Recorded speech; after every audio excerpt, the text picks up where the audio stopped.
search in spite of me. Every day I search for what I cannot see. Every day I search for you.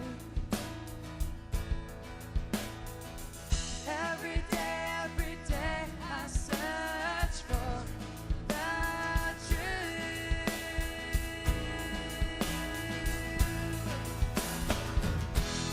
Just can't help falling in love with you. More with everything you do. Speak and the mountains tremble with fear. And at the sound of your voice, I know you are near, be near to me.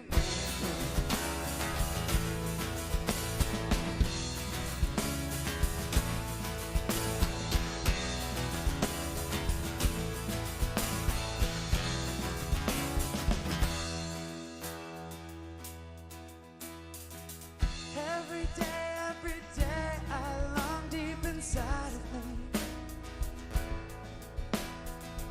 Every day I long for what's plain to see. Every day I long to be with you. Every day I long for the truth.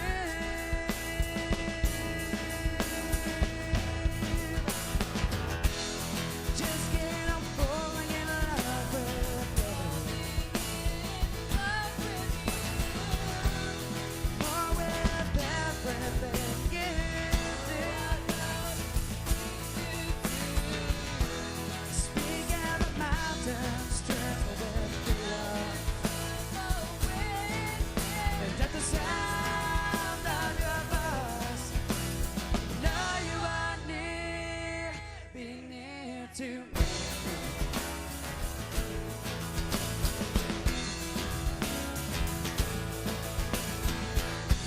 And the rain falls like tears, and most days I cry, but facing my fears, the truth I won't deny. Just can't help falling in love with you. Love with you. More than every little thing you do. Speak and the mountains tremble with fear. And at the sound of your voice, know you are near. Just can't help falling in love with you. Love with you. More than every little thing you do. Speak and the mountains tremble with fear. And at the sound of your voice, know you are near, be near to me.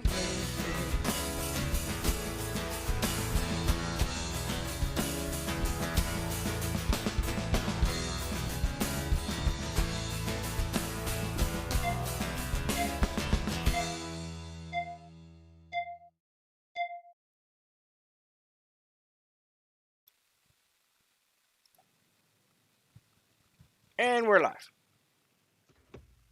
Oh, just like that. Just like that. Just like that. Okay. Sorry. I forgot to give Hello you the and 10-second warning like I normally Yeah, do. no I only gave you countdown, like no the nothing, 45. My Yeah, brain's a 55. little You said 55 seconds and my brain's a little fuzzy, I'll be honest. Welcome to Church Online with the Ecclesian House. I'm Pastor Bill. I'm joined as ever by the wonderful Pastor Nooms, all the way from the great state of Tennessee. We've got Zadie joining us on Twitch. There's somebody else out there lurking, watching, but they haven't sounded off. I don't know who it is. But feel free to sound off and let us know that you're here. And feel free to jump into the conversation at any point. Oh, now I got another person um, lurking in the video. So, all right, how was your week, man? It's pretty good. A little hectic. Lots of work. Bought Christmas presents. I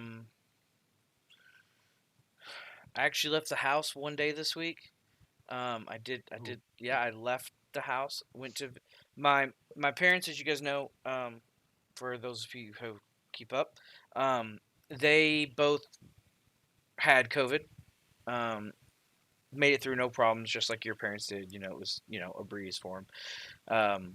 Other than my mom losing her sense of taste, which I saw a very funny article. Side note of Yankee candles, like people complaining about Yankee candles not having a smell.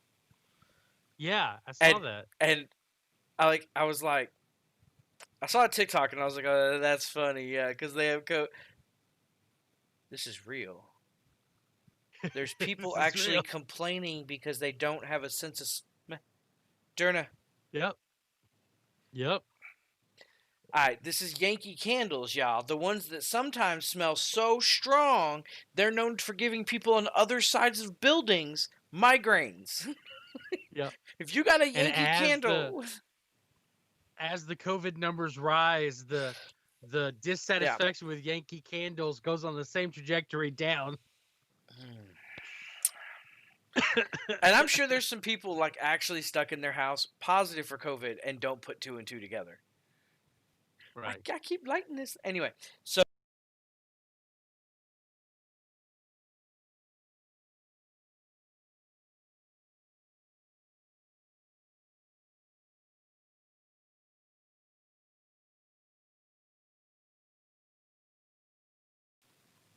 I'm good. Speak again?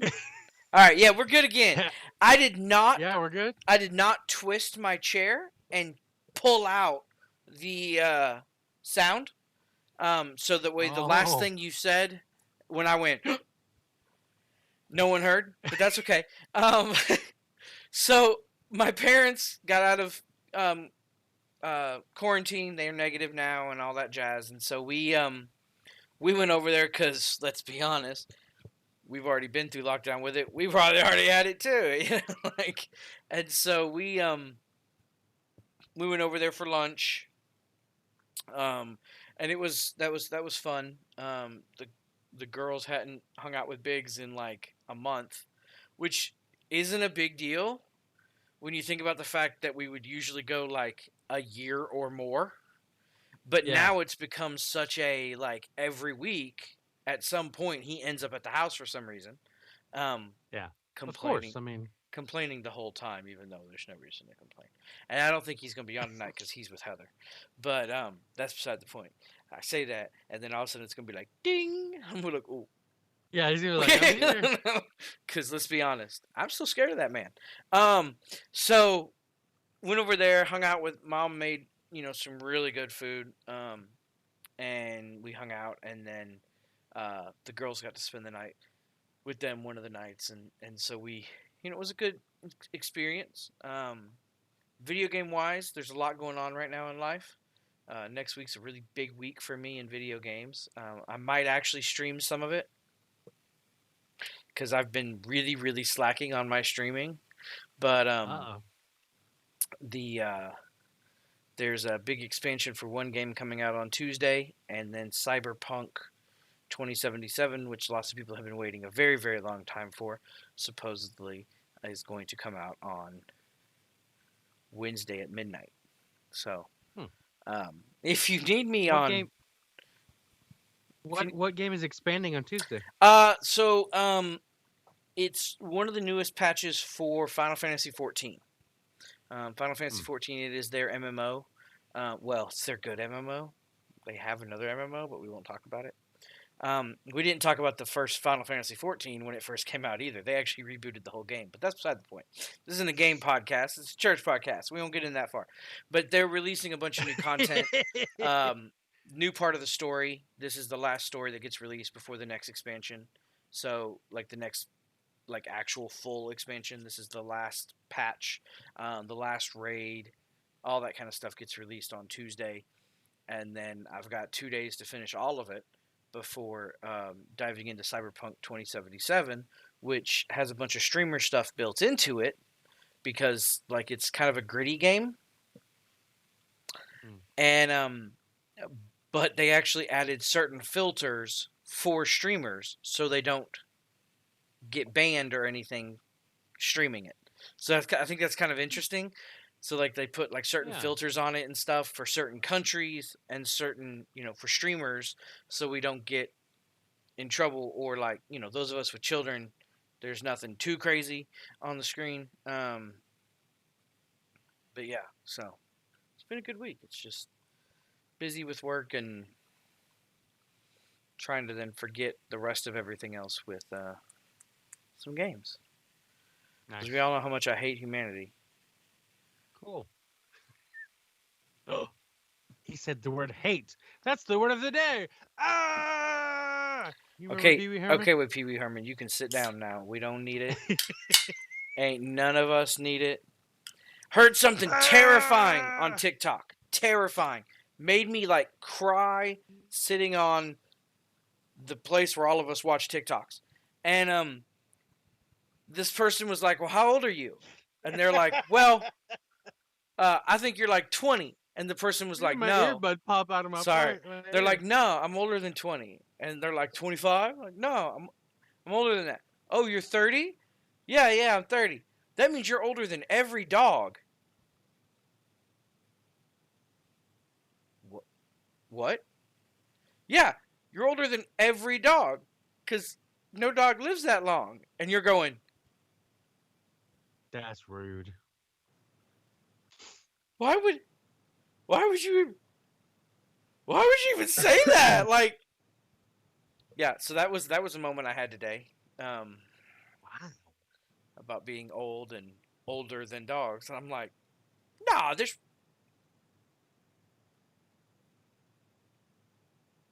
not. So yeah, that was a little bit of a moment I had earlier. So now all of you had to have it. Yeah. Thanks for that. No problem. So, I went to JC Penney's and bought a hoodie this week. So that was nice. So now I have a hoodie because I had a hoodie last year, and I took the time to. They don't make zipper hoodies for my size. They only make pullover hoodies for my size. Which is really odd So when you think about it, because if yeah, you are a it's bigger person, you have a decent range of motion. But there's a lot of big Yeah. people who don't. right. And it's like you would Difficult think. to do that thing, but they just don't make them in my size. So I had one last year, and I cut it up the middle, and I installed a zipper, and I sewed on a patch and all this stuff, and then my wife was going to go use the car for something, and she left my hoodie in the driveway, and the neighbor's dog dragged my hoodie off last year, near the end of winter, and so then I needed to go buy a new hoodie. So I have a new hoodie now, but now I've got to buy and install a zipper and all that. So And see, I But I hate got the a hoodie. zipper. I hate the zipper. I can't do yeah, the zipper see, I feel like thing. if I can't just unzip it, then I'm trapped. I'm trapped in it. Like I need the zipper because it makes me feel trapped if I don't have the zipper. So But with the zipper, there's a zipper. yeah, but I can just go zoop, and then I'm Yeah, not trapped anymore. But there's a zipper. Zippers are annoying. Anyway, and I went to the chiropractor this week. Yay! And kind of stepped up my physical therapy for my knees, so that's going well. So that's good. I guess that was my whole week. I bought a hoodie and stepped up my physical therapy. So yeah, there you go. Other than my gaming stuff, which I only play one game, Star Trek Fleet Command, and I've got my friends on there, and we're in our alliance. And why are you making that face? I really like this game. I know you do. I know you do. And I know lots of other people do. I'm not knocking the game. It's just not for me. Your kind of game. Not my kind of game. Just like You I'm like probably the- going to get Cyberpunk on Thursday. and I'm probably not gonna like it because it is kind of a shooter style, but it's also an RPG, so it's gonna be like a 50-50 that I might by Thursday night be going or really enjoying it. Yeah, you like the third-person RPG kind of thing, Typically, and in the Star Trek game, there's not a person. You're not a person. You Yeah. just you control ships. You got a bunch of you got ships, and you send them out, and you do missions, and you and tell a hero attack this ship, now attack this ship, and there's so, long time, not requirements, but you got to do things. And I'm a game jumper, and that just doesn't work well for someone who tends to jump yeah, games. yeah. There's missions and quests and things you got to do to level things up, and yeah, it's not a short-term game. It's a marathon game. So it's a marathon strategy, but I like it. I like that kind of game. I like a multi-layered game. I like a Did your phone something switch like that. networks? So. No, but you did jump from centered in your videos to now half your face is gone. It's a Teams thing. It like resets every once in a while and Well, because pushes you off to one side. you're super choppy. So Am I? Yeah, that's why I was just making sure your phone didn't Okay, jump let off me the let me network double or check my anything. settings. But oh no, we lost Faster Bill. Oh, he's back. I'm on the cellular network. I mean, Okay. I was just making sure because I know Although- your other device was having some issues this morning, so I just wanted to make sure. Evening. yeah, my hotspot is having some issues, or actually, it's probably the laptop having issues, with connecting to the hotspot. But That's not neither here my nor there. wisest decision. What? Approving that laptop. Approving this laptop? Well, it wasn't like we were just looking for a word I know. processor. We didn't have This thought process. Really, we didn't have this. Yeah, Yeah. we didn't have running Teams in mind. We only had something for me to write podcasts and use the internet to upload videos that I record on my phone. So I know it's just funny because it's like COVID has changed a lot of situations, and you need a beefier computer and possibly a webcam and all that stuff so we can run everything through one device as opposed to having to have you on 12 devices to do anything. I don't know. As far out in the country as I live, we might still have to do multiple devices because of the internet. It's probably safer. Let's be honest. Yeah. Okay, so I think we've warmed up enough. We've given people enough time to show up. So let's jump into this week's podcast. Which is one of my favorite topics. Okay. It's one of my favorite topics because it's something so dear to my heart. And it's something I'm going to sit back and let you take this. I'm so good at in life. And then I'll let you now speak to it. But I just want everyone. I'm really, really good at part of this podcast. And so yeah. Okay. So this week's podcast, we took a look at hate. Now, all of Nooms' preamble there about hating. I've always joked that Nooms' love language is hate and sarcasm. If he wants to communicate love to you, then it's going to come out in some kind of hateful way, some expression. It's going to be yelling. It's going to be he's going to what's admonish? Yeah, admonish you. He's going to get onto you. He's going to pick on you. It's going to be confrontational at best. And basically it's one of those things where it's like, if I didn't love you, if I didn't care, I wouldn't even be wasting my time, except there'd be probably one or two expletives in there somewhere that I didn't throw in. But one. Just one? Okay. So so we're talking about hate, and I know in the broader sense of the term of the word, when we hear hate, today, that can really be a red flag word, that can really be an issue for that word to come up. And it has really, really, really hostile connotations, you know. So when we're talking about something and well, for example, there's an episode of The Office where they are uh, they're gonna make a commercial for Dunder Mifflin. I know you're not an Office person, but a lot of people are, so No, let's just yeah, stick with some people. yeah.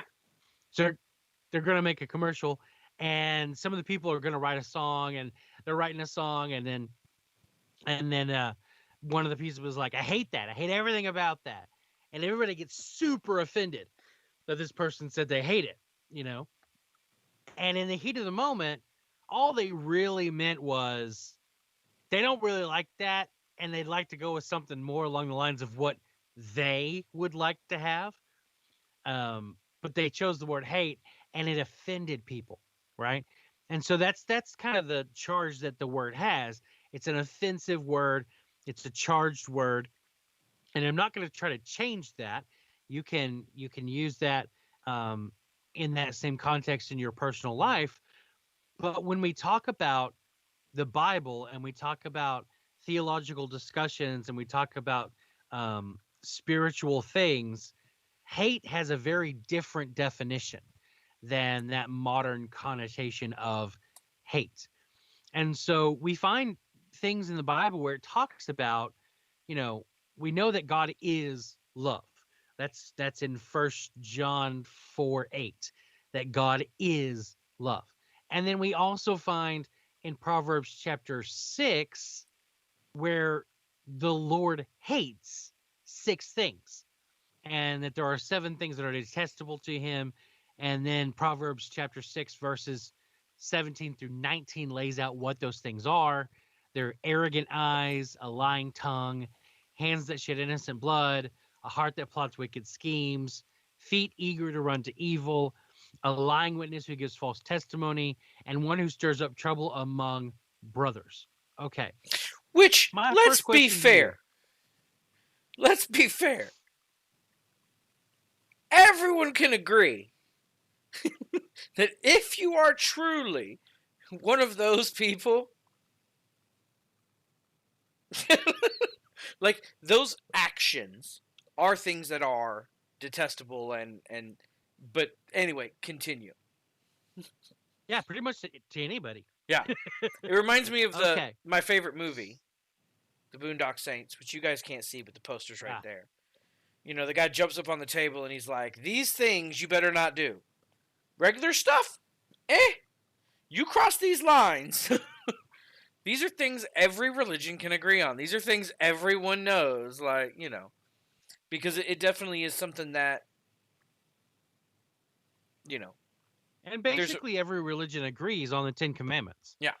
there's In a one reason. form or another. Yeah. It's the same basic 10 tenets that every religion goes, yeah, that's a pretty good base moral standard right there. We like that. Don't kill, don't steal, don't, on and on. So I got a question. Anywhere in this list of the things that God hates and the things that are detestable to him, did it say anything about sexual orientation? No, it leaves a lot of stuff out. No.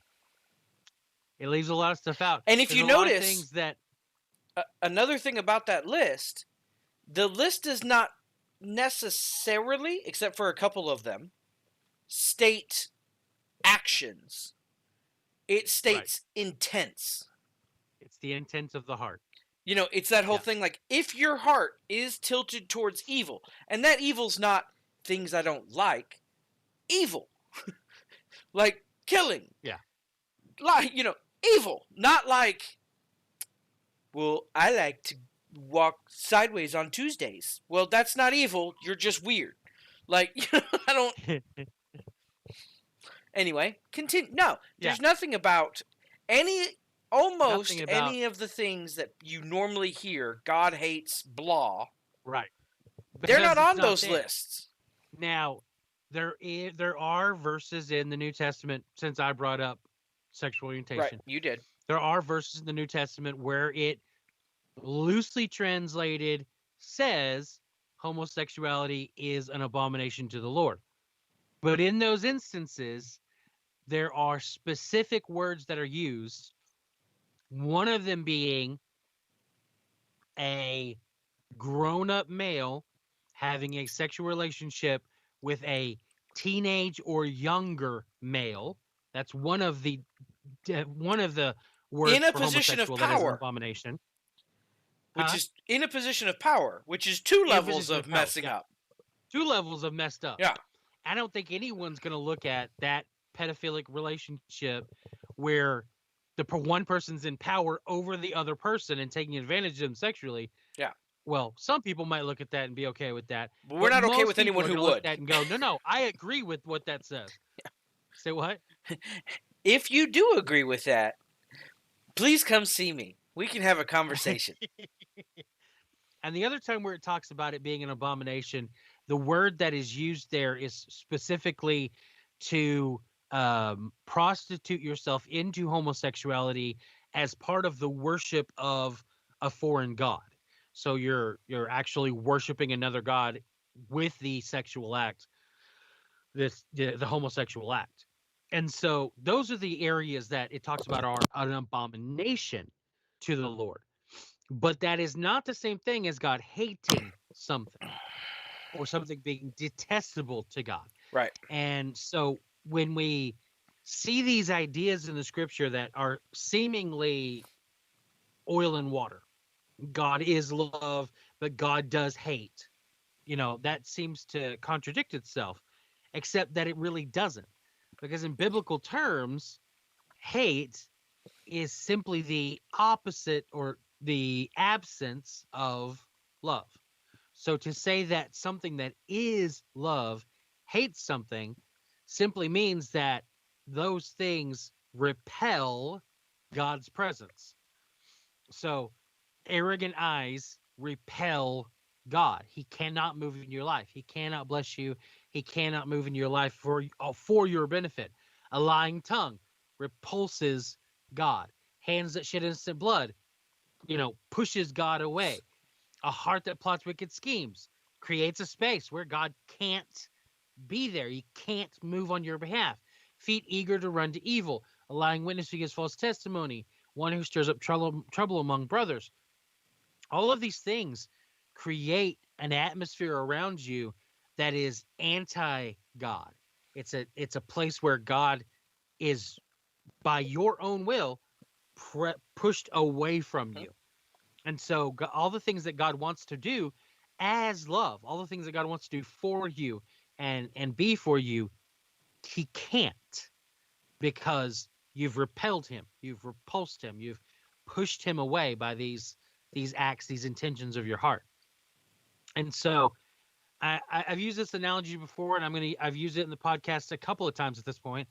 I'm gonna lay it out again because it doesn't really seem to be sticking. Every time I bring it up, people are like, I don't know if that really works. It works. It works. I'm gonna say it again. It works. Hate and love are like your gas tank in your car. Okay, and you've got the meter on your car that reads full or empty. When that meter reads full, the tank is full of gasoline, right? If the meter reads halfway between full and empty, then the state of the gasoline in the tank is half full of gasoline and then half full of vapor, oxygen, nitrogen. Basically, to the car, nothing. Hopefully not rocks. Hopefully not rocks. But basically, to the car, nothing. There is nothing in that other half of the tank, right? And this is what hate and love are. A full tank of love would read full, and a half tank of love would be half full of love, and that empty half, or as far as the car is concerned, that empty half, that's where the hate resides. It is the absence of the gasoline. It is the absence of the love. It is that empty space that you've allowed to be there. You haven't filled it back up with love. You've allowed the love to drop down below that level. And this is where the hate is. To say that you hate someone or something or whatever is because you've let that love drop. And a good example that I can bring out now because it's this time of year is, how when we step into the Christmas season and you start to feel hope and you start to feel joy, and the little things that people do don't quite step on your toes as bad as they did before. You know what I'm talking about? That feeling that you get? You don't know that feeling? Gosh, I guess it's not a good example then. For me, it does. This time Retail of year, killed that I feeling. feel like what? Retail killed that feeling. Retail killed it. I feel this No, time of year that I get that love. I get a little bit more love in my tank. I fill up, and things don't quite get to me as bad as they did before. And we I all have feel like we're all situations in this like that. together. Yeah. You know. So like a thing, you know, I'm quick to get agitated. Um, I know, surprise. Um, and there are situations if certain things have occurred or my attitude is different, my quickness to irritation is lower because, now granted, the holidays, I got too many issues with the holidays, so that's beside the point. But there are things that do that, like the joy that my girls bring me. When they're happy, I'm happy. Things like that. Because once you have that, you feel that emotion, that love, that it elongates your ability to also give out that love. It's really hard to, I always joke, um, and I've learned this from other people as well.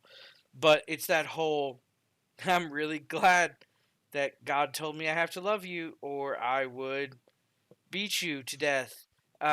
Because God said I have to have some love for you if we're going to Yeah. use that gas It's tank. the try Jesus, right? Yeah. Yeah. You better be real glad that he said multiple times not to knock you out. Because, it is, but as I've gotten older and as I've gotten more infected by the disgustingness that is love, does that work? My ability to I can take actually, credit for some of that. I think. I probably, um, my ability to hate is very limited. Like used to, it was easy for me. I hate that one, I hate that one, and I hate that one. Now it's like I kind of dislike these like 6 people in the world. Now that does not mean my tongue is any different, and hatred and sarcasm are still my love language. That's just how I wired. But the actual hate is minuscule at most. And you got to do so. Like those people we were talking about earlier. If those people have a problem, I can find some of that reserve that I have still. But the majority of humans, it's really hard for you to get to that point.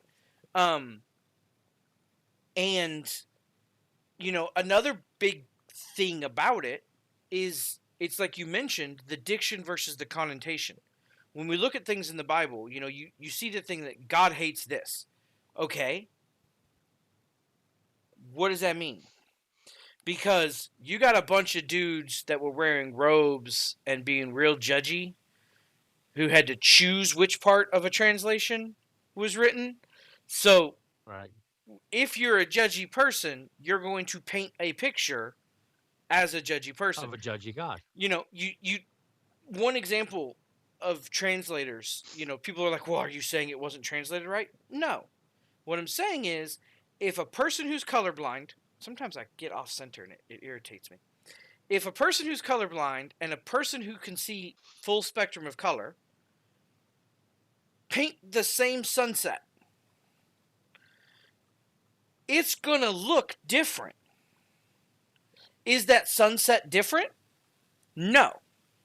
Is that sunset beautiful to both of them? Yes. Is it different when the third person's going, why is that purple? Because that's the shade he saw. Like, he's Right. painting in grayscale. It's a different breed. But that's something that really, you got to always take into consideration when you're studying, and not just the Bible. People a lot of times were like, "Oh, well, the Bible is because it's old and it's this." Yeah, it is. Go read some Dickens, um, and try to read that in modern English with no connotation, and don't pick up a dictionary once. Have fun. I'll wait, because there's some stuff in it that's messed up. Great example: Harry Potter. Okay, I know some people don't like it, some people love it, blah blah blah. But the English version of Harry Potter and the American version of Harry Potter are completely different. Same language, same writer, but they translate certain things for Americans because we call things differently. A friend of mine who is British lent me a book, and I started reading it. I got to the first page and was, by the end of the first chapter, I was so confused. I went out to the store and just bought it because I couldn't read it, because she had been in England when it had released. I couldn't read it because I didn't know why he was where he was and what he was even wearing.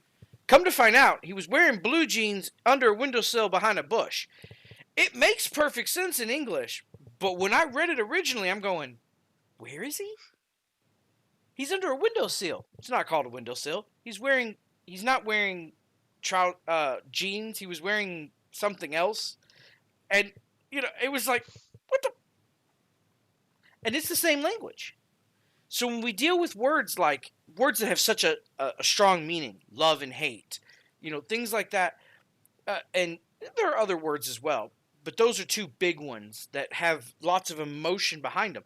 Lots of people consider them an emotion, not what they are of decisions, actions, and feelings, all three. You look at those, it's important what was the original. It's important what the meaning behind it was, not just the word. Because words change meanings over time. Right. Like you were mentioning, and that's something I think a lot of people tend to lose sight of and can't hear enough, that, hey, pay attention. Now you can continue. Right. So when we take that and we apply our understanding today of the word hate, like we talked about originally, and we try to apply that into scripture, then we come across scriptures like Luke chapter 14, verse 26, that says, if anyone comes to me and does not hate his own father and mother, wife and children, brothers and sisters, yes, and even his own life, he cannot be my disciple. Now, wait a second. If we're applying the modern definition of the word hate, Jesus just told us to do some horrible stuff. Hate your mother and father, hate your wife and children, hate your brothers and sisters, hate even your own life. That's dark, man. That's dark. Except that's not what Jesus was saying. He was using the biblical version of hate. He was using the theological version of hate. Specifically, he used the word miseo, which is it's to detest, to persecute, and by extension, to love less. Now, whenever you go into the Strongs and Mr. Strong deigns to give you the extension version of a word, that's the common usage version. That's, oh, well, this is how what people meant when they used this word in conversation of the day. So whenever you're going through a thesaurus and you get a by extension, that means that he definitely knows what the word means, and he's telling you this is how they used the word. It's him telling you the connotation. What the connotation of the time is. Yeah. By extension, to love less.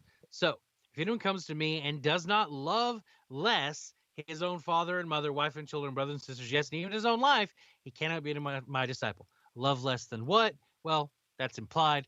Love them less than they love Jesus, love God, love their calling, love, all of these things. So, which, to be fair, yes, when you look at that, what he was saying at the time, you need to love all those things less, because everyone he was talking to, their end wasn't exactly nice. Most of them. Right. And so because of that, when you're doing something like, you have to.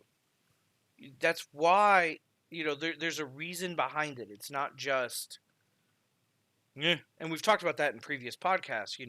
He was saying it for a valid reason. Yeah. Very valid. And so, we have all these scriptures that tell us to love and to not hate. Proverbs chapter 10, verse 12, that says, hatred stirs up conflicts, but love covers all offenses. 1 Peter 4:8, above all, maintain constant love for one another, since love covers a multitude of sins. Matthew chapter 22, verses 37 through 40. Love the Lord your God with all your heart, with all your soul, with all your mind. This is the greatest and most important command. The second is like it. Love your neighbor as yourself. All the law and the prophets depend on these two commands. So, love, love, love, love, love, love, love. And then in Luke 14, Jesus says, but hate. So, yeah, we have to apply the correct understanding of the scriptures in order to, know what we're doing, in order to know where we're going. We've got this instance in Matthew 8 where we have an example of, love your Jesus, love your calling more than your family. When a couple of disciples come up and one of them says, I want to follow you, but first let me go bury my father. And Jesus' reply is, follow me and let the dead bury their own dead.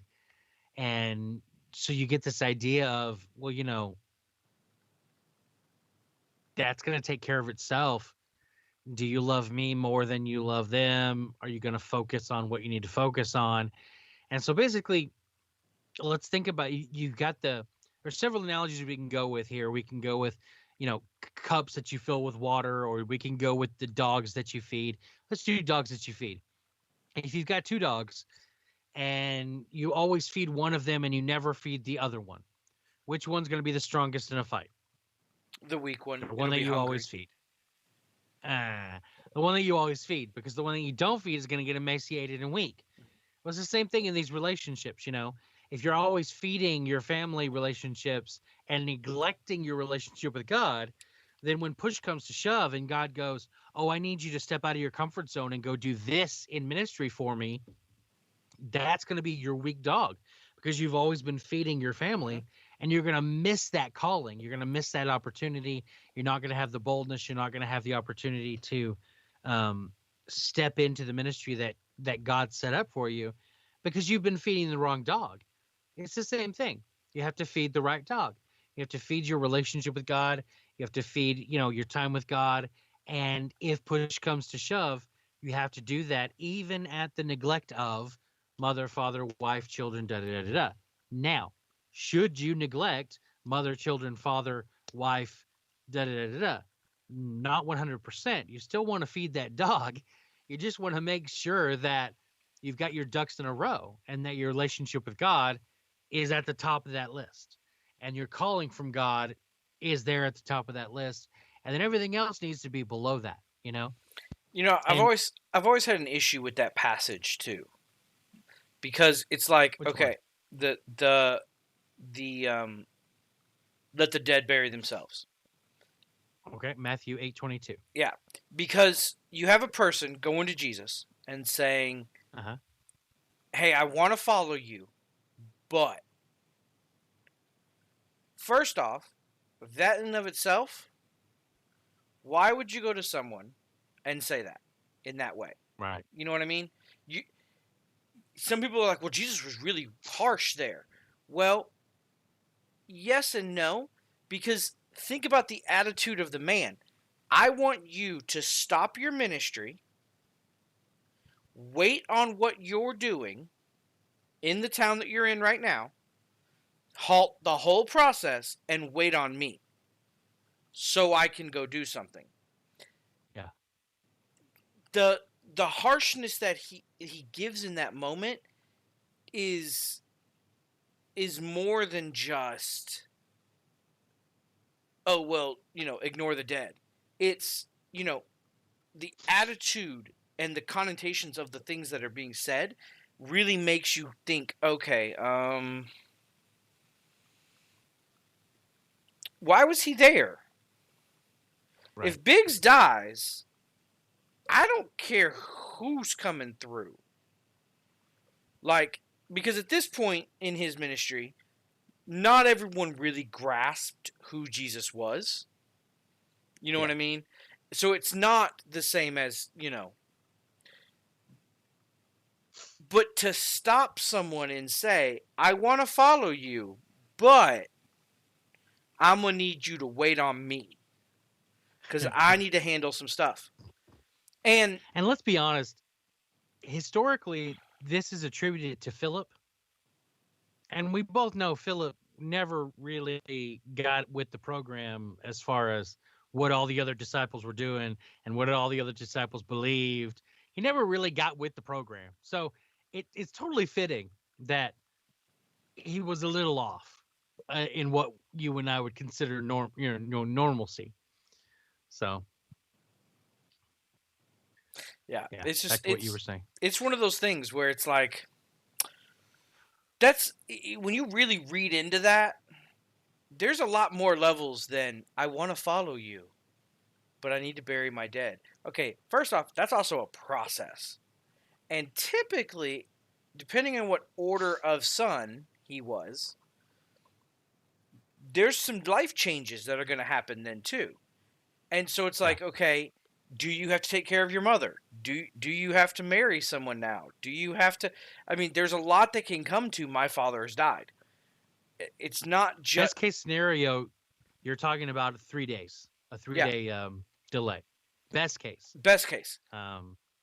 And that's not even what is just. What is, And so because of that's something that really, it's more that's always what's frustrating me about it though, is it's I need you to wait for me. Not, hey, can I come follow you later?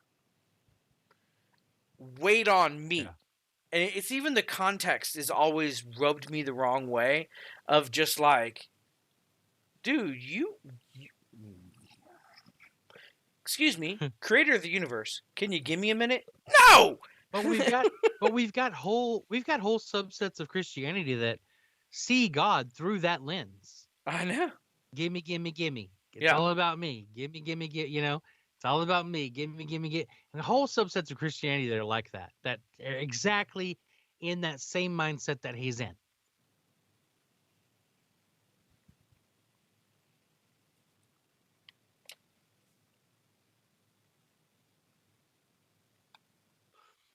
So, yeah.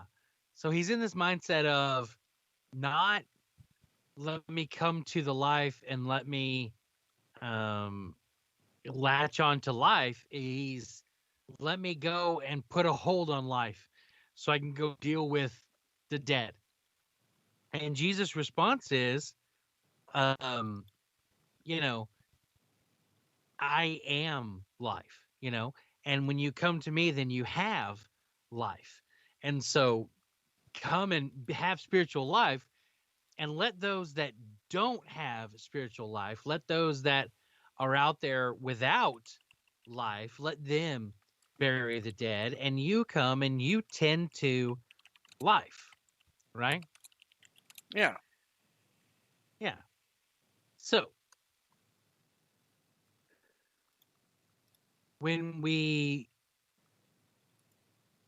see it through that lens, it changes the way we see the scenario, because you're right, a lot of people have looked at that interaction and thought, well, man, Jesus is being harsh there, when in reality it's more like he's correcting a child and less like he's being harsh, because honestly, these disciples were spiritually, they were children in their understanding, children in their thought processing towards spiritual matters. And that's exactly what Jesus was looking for. He wasn't looking for spiritual adults who were fully vested in the church and fully trained and fully grown up and da da da. He was looking for children that he could just walk up to on the street and go, "Hey, follow me." And they would go, "Cool, let's go. Sign me up for the program." And then later, once everything was established, then then he recruited people that were higher up. That's when he started, he recruited Saul on the road to Damascus. That's when he started recruiting spiritual adults Mm-hmm. instead of spiritual children. So you get a lot of times where Jesus is talking to the disciples, and it's more of a, father talking to a child, correcting them, or something like that. And so a lot of times when he's talking to the disciples, you get a lot of this tone from Jesus. And it's not for a while that they really start stepping up more to a level where Jesus can talk to them on a friend to friend basis. Mm-hmm. Right. So, um,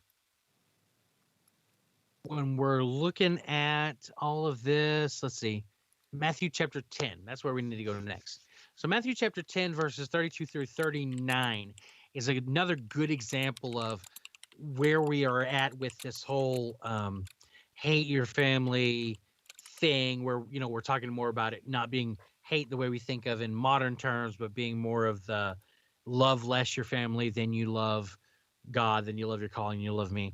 Matthew chapter 10, verses 32 through 39, it says, "Therefore, everyone who will acknowledge me before others, I will also acknowledge him before my Father in heaven. But whoever denies me before others, I will also deny him before my Father in heaven. Don't assume, don't assume, he says, that I came to bring peace on the earth." Kind of throws a lot of those Christmas carols out the window, doesn't it? Don't assume that I came to bring peace on earth. I did not come to bring peace, but a sword. For I came to turn a man against his father, a daughter against her mother, a daughter-in-law against her mother-in-law, and a man's enemies will be the members of his household. The one who loves a father or mother more than me is not worthy of me. The one who loves a son or daughter more than me is not worthy of me. And whoever doesn't take up his cross and follow me is not worthy of me. Anyone who finds his life will lose it, and anyone who loses his life because of me will find it. So we, we sing about, peace on earth and goodwill towards men, but that's not why Jesus came. That's not a scriptural thing to sing. That's not what he brought. He very much brought um, disconnect from normal, traditional. Well, this is why we're connected to each other. Mm-hmm. That's no longer um, the way things work anymore. Now it's me and my fellow Christian, our family, and that's our immediate family now, and not so much the, oh well, that's my father, so that's my family, that's my mother, that's my family. It's more of a, we are family with other believers, and if that's the point where a man's enemy will become a member of his household.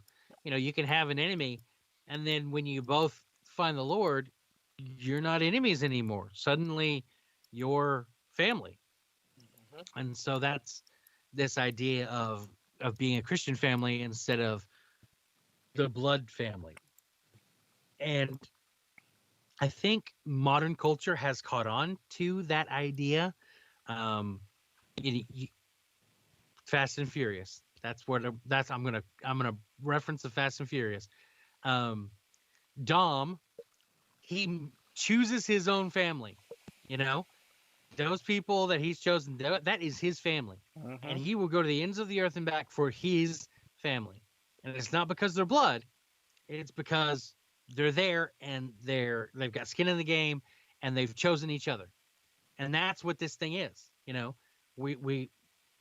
We have family, and it's based off our faith in Christ. It's not based off of our physical blood. It's not based off of our family ties. It's literally based off of our faith, and we choose to have that family, right? Mm-hmm. All right. So, um, I guess that's all I have for tonight.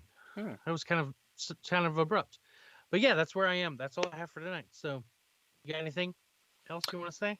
No, it's just that we really have to focus in on love. There's been a saying, it's really hard to hate someone if you're praying for them. That's true. It's not, unless you're praying David prayers, that's a different story.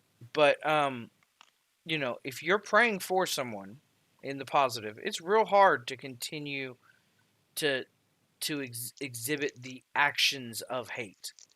It's that whole thing of, if you're choosing love, it's real hard to hate someone. And no matter how much And you it's just really and want to hit some humans. most of the time it's easiest to choose love when you're not around the person. So if you're having a hate issue with another person, put some space. Put some space and choose to love. It'll be easier to love them from a distance. And then once you have chosen love and you get back in their space, then you just keep carrying that forward. But there is that list, Santa's list? No, the list of people you can hate. Oh, what list is that? What's the one you write? Because you've written them down, and so you've chosen not to love them, so that it equates to hating them. Oh, okay. Because hate is as much of a choice as love is. And that's something that always frustrates me, is when people... You have a list? No, I don't. This is these are the these are the minerals that are on my island in Atlas. These are the zones I need to explore still. Down here is what I have done. This "I Love You More" is from my wife. This is my game notebook, and so it's just full of notes as I play certain games, so I can write stuff down, and then then the page gets chunked. It does look like names, though. It is names, technically. It's things like... I went to make spreadsheets for my Star Trek game the other day. I guess it was a few weeks ago, and my wife was like, "You're such a nerd." Yes. Yeah, okay. Yeah, don't come at me. Don't at my Google Sheets. Yeah. Like,